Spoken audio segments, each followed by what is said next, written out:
Buenas tardes con todos.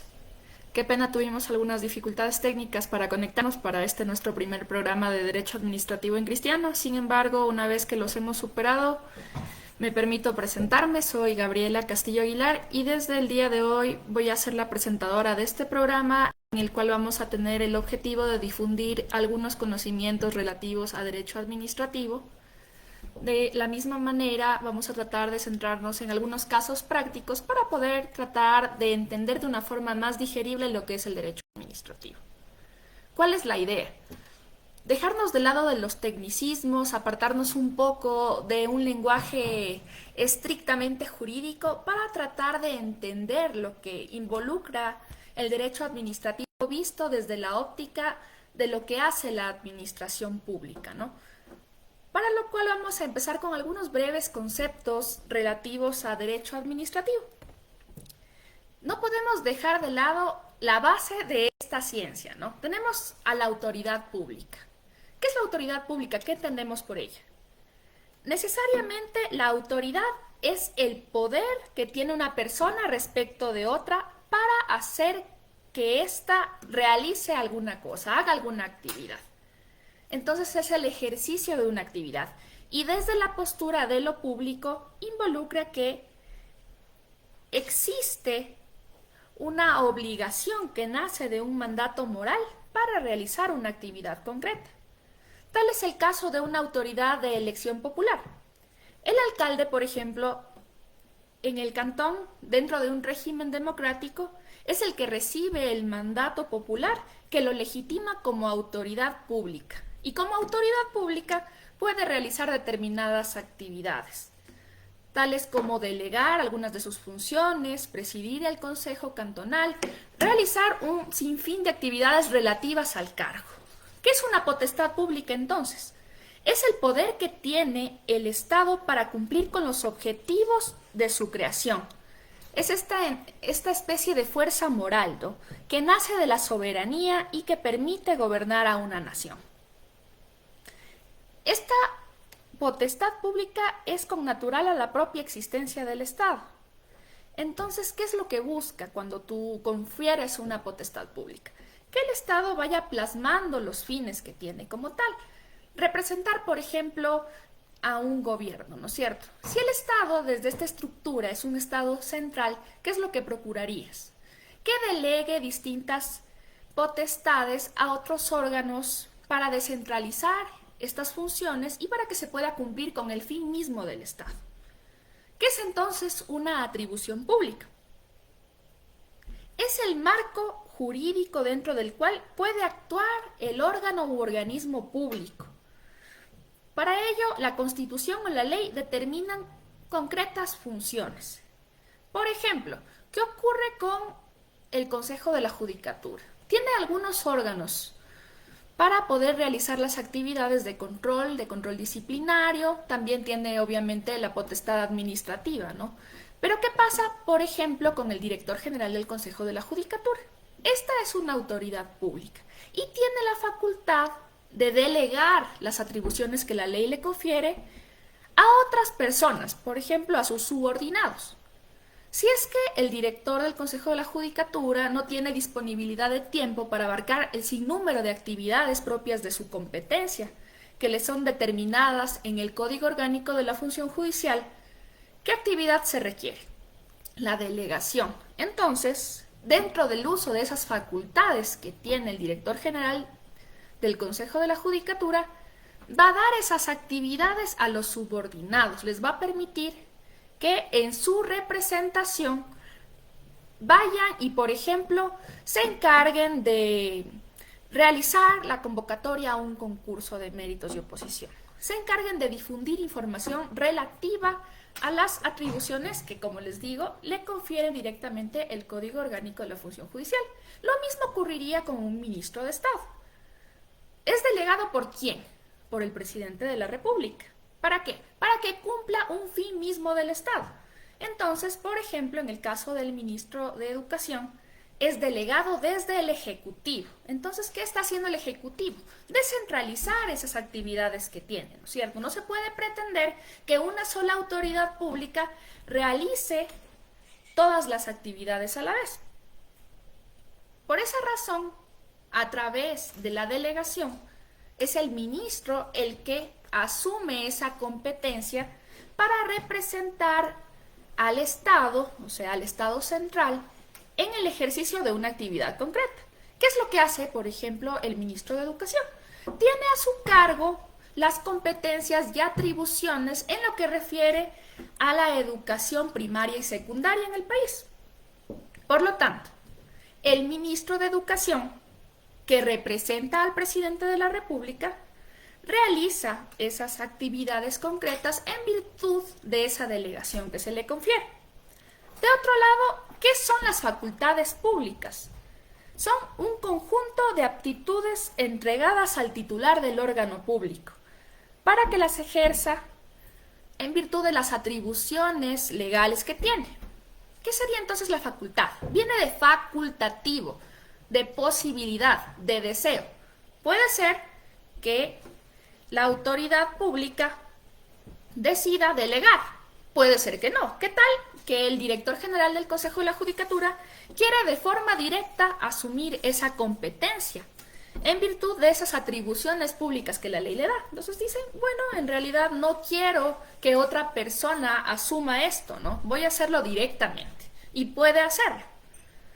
¿Qué tenemos también dentro de esta esfera de las facultades públicas? ¿Qué es lo que se buscaría? Justamente la libre apreciación que tiene la autoridad pública, el criterio que plasma respecto de determinada acción que realiza. Si es que yo soy una autoridad pública, puedo efectivamente, en virtud de mis atribuciones, realizar una actividad. ¿Qué pasa, por ejemplo, si es que me abstengo de realizar una actividad? Estaría omitiendo, ¿no es cierto? Entonces también, como existen obligaciones de hacer, el hecho de que una autoridad pública omita ejercer alguna de las atribuciones que la Constitución y la ley le confiere puede tener consecuencias jurídicas desfavorables, ¿no? Ahora, como estábamos abordando el tema de las atribuciones públicas, ¿qué se les viene a la mente? ¿Qué tipo de atribuciones ustedes le conocen al Estado? El Estado tiene las siguientes. La facultad legislativa es ese poder que se ejerce a través de la Asamblea Nacional, que es la que se encarga de crear leyes concretamente. Y mientras crea estas leyes también tiene la posibilidad de debatir respecto de los temas que estén en auge o que sean importantes para el Estado. Obviamente tienen que responder a un plan de gobierno, tienen que responder justamente a la escala de lo que se espera para un país en concreto, ¿no es cierto? Entonces, en el caso de Ecuador, nosotros tenemos un Plan Nacional de Desarrollo. Esto viene a ser un instrumento público que rige el deber ser del actuar del gobierno, ¿no es cierto? ¿Qué pasa entonces con la función legislativa? La función legislativa efectivamente puede crear sus leyes, puede revisarlas, puede reformarlas, pero en virtud de esos propios objetivos. Así que no podría pretenderse, por ejemplo, en un Estado democrático, que se apliquen leyes que se alejen de esa esfera de democracia, ¿no? ¿Qué sería, por ejemplo, una ley que está confiriendo facultades exorbitantes a un ministro del Interior, a un ministro de gobierno, ¿no?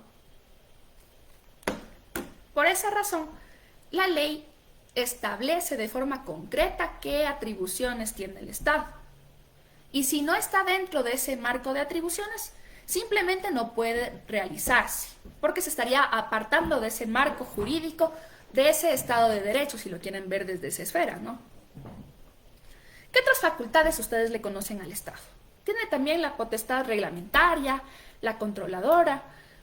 Por ejemplo, la facultad controladora, ¿a qué se refiere? ¿Ustedes ubican a la Contraloría General del Estado? Este es el órgano de control de los recursos y de la administración pública. Por lo tanto, si tú eres una persona que suscribe un contrato con el Estado, o en su defecto eres parte del Estado y tienes a tu cargo, se me ocurre, fondos a rendir cuentas, tienes un periodo de ejercicio durante el cual has sido designado para desarrollar tu autoridad, tu potestad, ¿no? Tienes atribuciones que estrictamente te confieren. Digamos que eres tú el director administrativo y financiero de una empresa pública.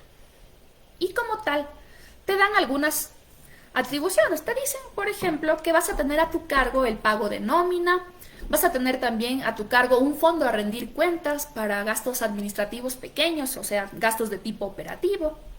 Y tu periodo de administración en realidad se realiza durante 2 años, que es el tiempo para el cual tienes un contrato de tipo ocasional. Mientras tú realizas esas actividades, no es que puedes disponer libremente de los recursos públicos. Tú tienes que rendir cuentas de todos y cada uno de los dineros que te llegan para el efecto de que realices tus actividades. Entonces, todas las personas que te pidan ese dinero, por concepto de fondo a rendir cuentas, por ejemplo, me invento, te piden para sacar copias, para sacar un expediente judicial, porque tú trabajas también con el jurídico y el jurídico tiene que movilizarse para audiencias fuera de la ciudad. Todo el dinero que se gasta tiene que estar debidamente justificado. ¿Y cómo lo acredita?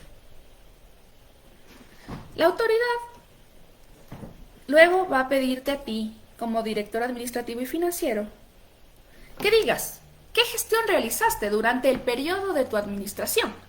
¿A dónde fueron destinados esos dineros? Justamente para evitar que ese dinero vaya a otros fines distintos para los que ha sido asignado. Así que no puede una persona que ejerce una autoridad pública, un cargo público, utilizar indebidamente eso. Más allá de las responsabilidades administrativas a que haya lugar, puede dar incluso lugar a una responsabilidad de tipo penal. Imagínate la gravedad del tema, ¿no? Por eso, la Contraloría General del Estado es la que se encarga de verificar ese uso adecuado de los recursos que has recibido del Estado. De la misma manera, si tú formas parte de una institución pública que suscribe un contrato con una empresa privada, digamos que es un contrato para que realicen una obra, una adecuación dentro de esa institución. ¿Qué pasa? Cuando se está ejecutando esta actividad, es el Estado el que va a verificar de forma posterior todo lo que se realizó durante ese contrato. Si bien estuvo sujeto a la voluntad de las partes, existe un objeto concreto, existen cláusulas determinadas que dan el marco jurídico dentro del cual se puede realizar ese contrato. Así que, digamos, a la autoridad pública se le ocurre realizar actividades adicionales. Se está alejando de esa esfera del contrato.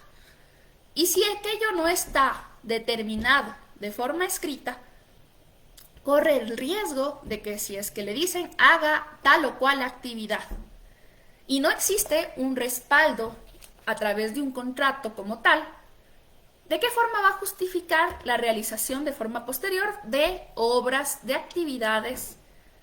No hay un contrato que le regule, no hay algo que le ampare. Tú puedes ejercer un derecho siempre y cuando tengas la forma de justificarlo. Así que si es que tú luego quieras realizar el cobro de valores que te han adeudado por concepto de actividades adicionales al contrato, te vas a encontrar con una dificultad muy grande. La Contraloría General del Estado, entonces, puede observar, luego de realizar un examen especial, un informe concluyendo la existencia de responsabilidades. En el primer ejemplo que ponía, si tú eres el director administrativo y financiero, entregaste $10,000 del fondo a rendir cuentas que tenías a tu cargo a un funcionario de la dirección jurídica de la administración donde tú trabajas.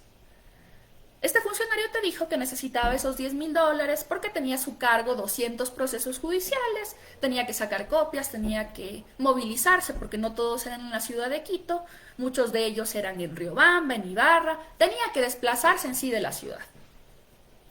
Y si esto ocurría, cada una de las movilizaciones, por ejemplo, si tenían un carro, un bien público con el cual se trasladaba, tenía que tener los comprobantes de la gasolina para la movilización. De igual forma, si es que surgía algún imprevisto durante la movilización, tenía que justificar. Por ejemplo, tuvo que ir de emergencia por una contingencia ante la mecánica, ¿no? Todo tenía que estar debidamente justificado. Lo mismo, si es que se quedó a dormir porque al otro día le pusieron la reinstalación de una audiencia.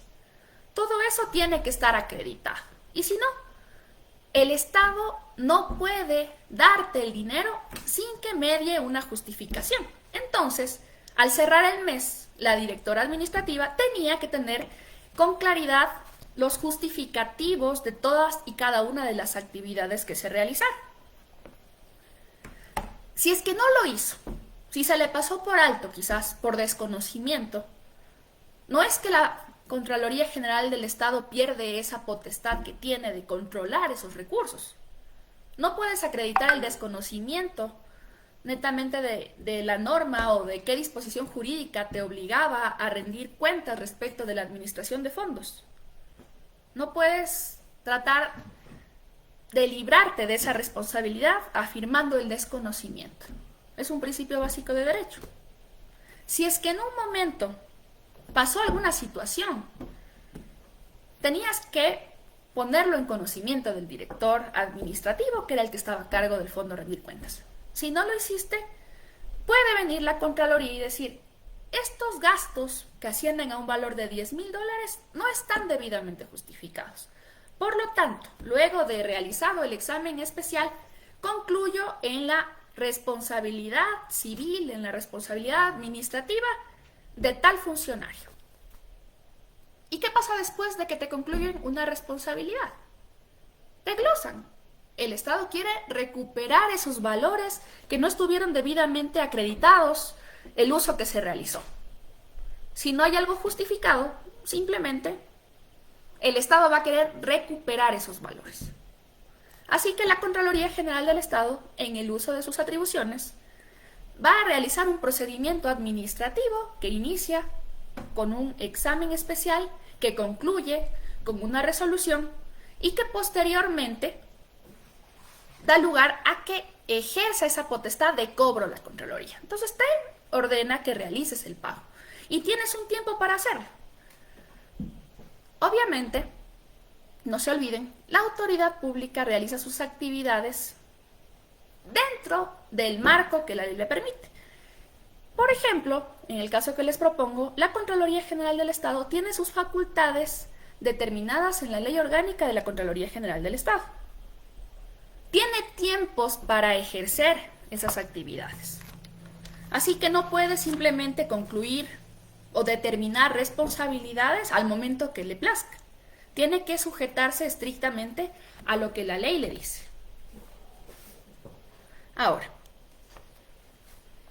¿qué pasa con esta facultad de delegar? Es algo bastante delicado, porque tú le estás permitiendo a otra persona que te represente en actividad concreta. Así que si bien la autoridad pública tiene la facultad de delegar, esta facultad involucra una responsabilidad. ¿A quién tú le das esa posibilidad de que te represente? Tiene que ser alguien de tu confianza, ¿no? Alguien que si bien esté realizando una actividad concreta, tú puedas creer que le puedes dar esa posibilidad y que te va a representar de forma adecuada. ¿Qué pasa si es que esta persona se extralimita en el uso de esas atribuciones? ¿Qué tal que tú le das una potestad para que te represente en un acto? Lo que decíamos, tú eres director general del Consejo de la Judicatura.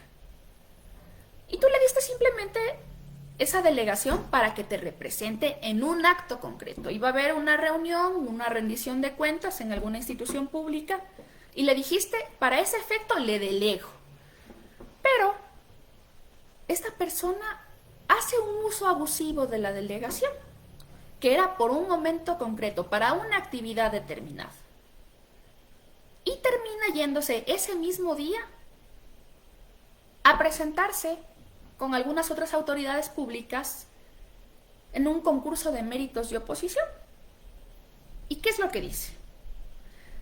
Todas estas personas que están aquí están participando para un cargo de ayudante judicial.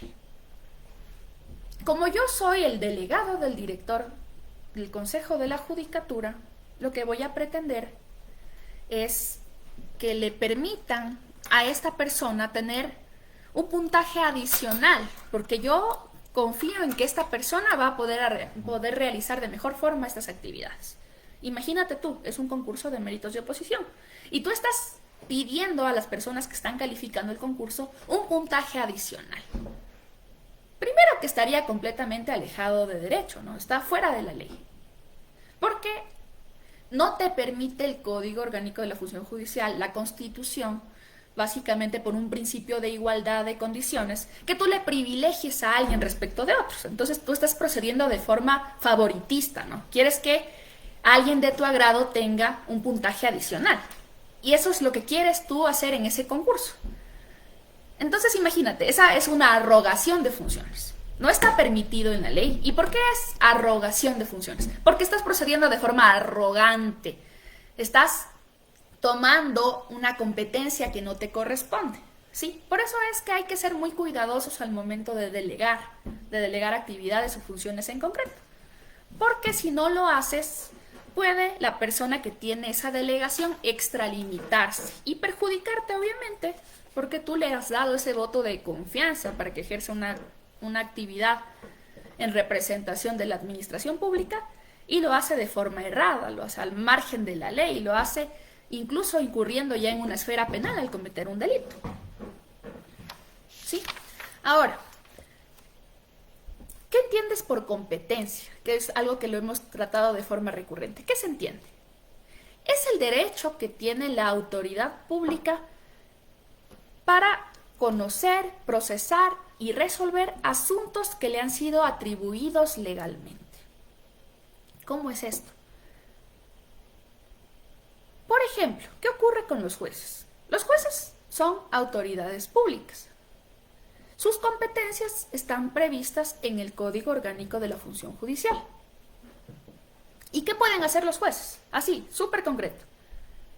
Administrar justicia y ejecutar lo juzgado. Entonces, si es que un juez dicta una sentencia, está administrando justicia. Si es que ese mismo juez de forma posterior verifica que las partes procesales hayan cumplido con lo dispuesto, está ejecutando lo juzgado. O sea, está ejerciendo una competencia que le confiere la ley. ¿Y por qué tiene esa competencia? ¿Cómo puedes tú acceder a un cargo de juez? Tú te presentas en Ecuador a un concurso de méritos de oposición. Tienes que ser declarado ganador de ese concurso, ¿no? Entonces existen varias personas que postulan.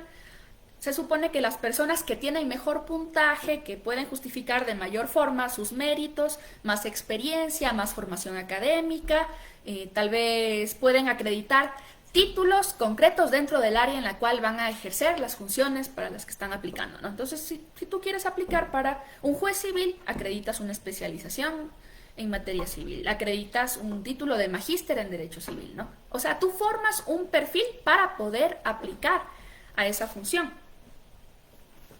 Así que una vez que te declaran ganador, te están diciendo, usted va a tener esta atribución que le confiere la ley, que te dice de qué forma tienes que tú dictar las sentencias, qué es lo que vas a revisar, cómo motivas las mismas, ¿sí? Pero, de otro lado, te están invistiendo de una potestad soberana. ¿Y cómo viene esa investidura, no? En razón de la materia, del territorio, ¿sí? Por ejemplo, los jueces también tienen este parámetro de los grados, ¿no? De esa forma, la autoridad pública queda investida de una competencia. Tiene el poder que la ley le prevé.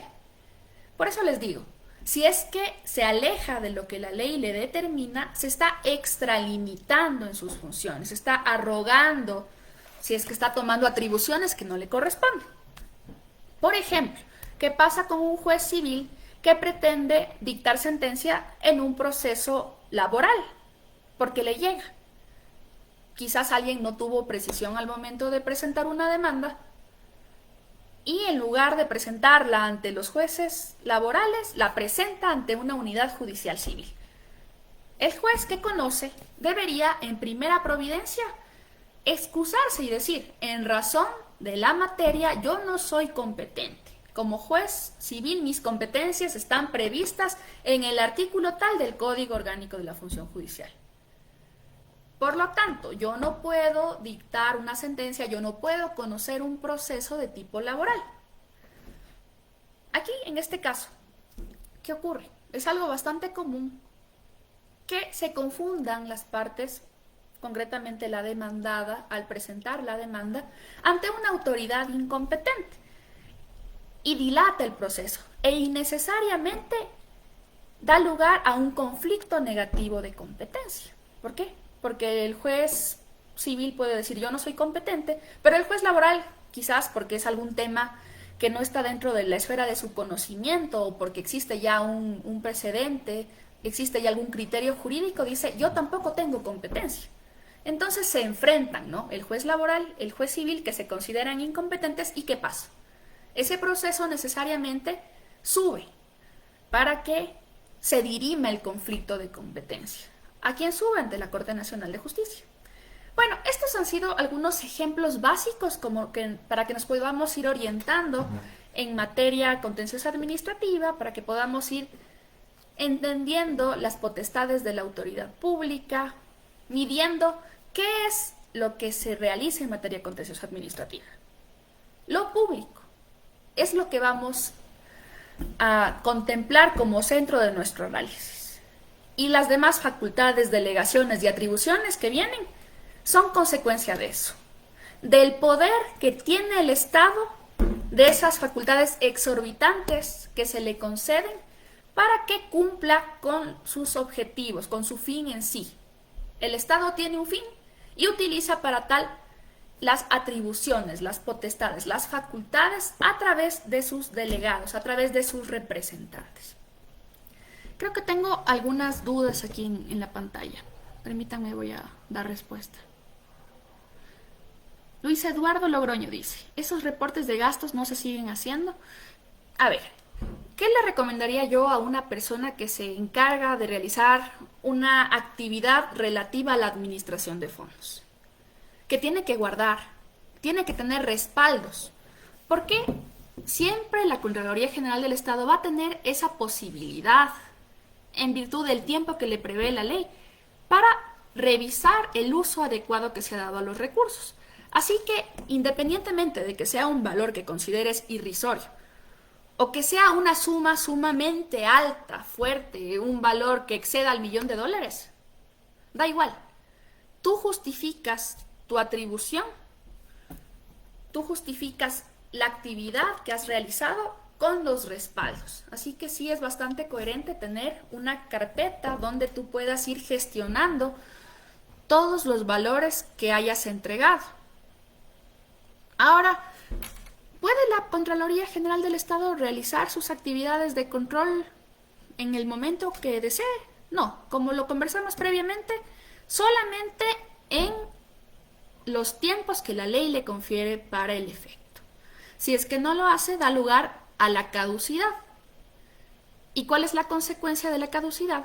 Que si es que la Contraloría General del Estado se pronuncia fuera del tiempo que la ley le confiere, el acto administrativo va a adolecer de nulidad.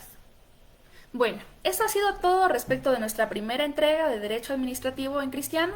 Espero haber sido lo suficientemente clara. Estoy igual pendiente de sus observaciones, de sus sugerencias y una vez más, 1000 disculpas por la dificultad técnica que tuvimos.